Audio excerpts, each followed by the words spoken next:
আসসালামু আলাইকুম। আমার চ্যানেলে আপনাদের স্বাগত। আজকে আমি আপনাদের পাবদা মাছ রান্না করার পদ্ধতিটা দেখাবো। এই রেসিপিটা তৈরি করার জন্য প্রথমে আমি 7-8টে পাবদা মাছ নিয়েছি। মাছগুলো এক এক করে কড়াইয়ের মধ্যে দিয়ে দিয়েছি। সবার প্রথমে মাছগুলোর মধ্যে দিয়ে দিচ্ছি পেঁয়াজ, রসুন, আদা এবং শুকনো লঙ্কার পেস্ট।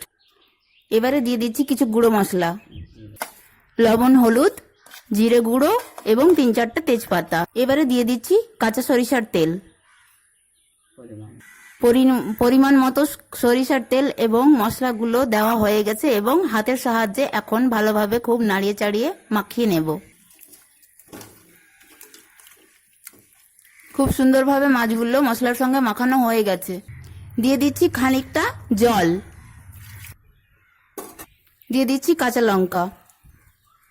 কড়াই ঠান্ডা থাকা অবস্থায় ঠান্ডা জলে ধুয়ে রাখা মাছগুলো কাঁচা মশলা দিয়ে ওর মধ্যে কিছুটা ঠান্ডা জল দিয়ে ভালোভাবে মিশিয়ে নিয়েছি।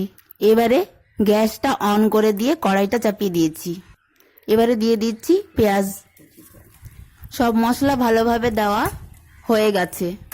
এবারে 10-15 মিনিটের জন্য এইভাবেই মাছের কড়াইটা চাপিয়ে রাখবো।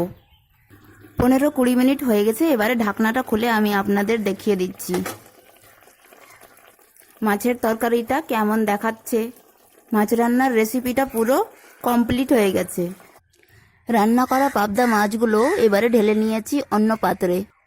পাবদা মাছ রান্না করার রেসিপিটা যদি আপনাদের ভালো লেগে থাকে তাহলে আমার ভিডিওতে একটা লাইক দিয়ে চ্যানেলকে সাবস্ক্রাইব করে রাখুন এবং কমেন্ট বক্সে অবশ্যই জানাতে ভুলবেন না যে আমার মাছ রান্নার পদ্ধতিটা আপনাদের কেমন লেগেছে।